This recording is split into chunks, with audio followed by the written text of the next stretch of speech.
Actuellement, on est aux deuxième semaine de l'éruption qui a débuté le 31 janvier. Donc il faut savoir que par rapport au début d'éruption, on avait un régime essentiellement de fontaines de lave et de coulées de lave. L'éruption a bien évolué, puisqu'en 2 semaines, le cône a pu se former. On a un petit cône volcanique entièrement formé qui s'est formé sous la fissure éruptive.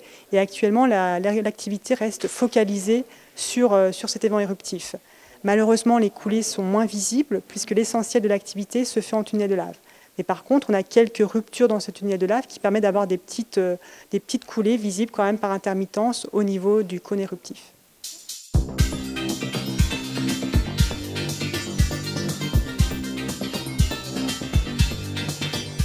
Cette éruption, ça reste maintenant aujourd'hui, on peut considérer comme une éruption classique. Donc aujourd'hui, il n'y a plus de fontaine de lave, mais on peut découvrir un cratère avec comme un lac de lave au cœur de ce cratère. Vous avez également donc des coulées de lave qui se mettent en place, qui continuent à progresser en aval.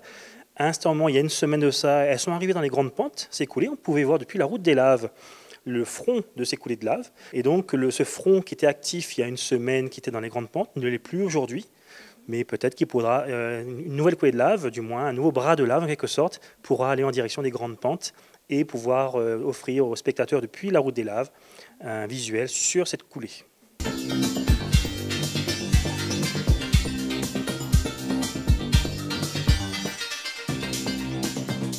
C'est vrai que derrière tout ça, il y a toute une mécanique.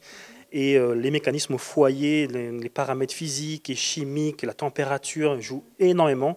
Et donc c'est très difficile de pouvoir prévoir quand est-ce et où va avoir lieu une coulée de lave.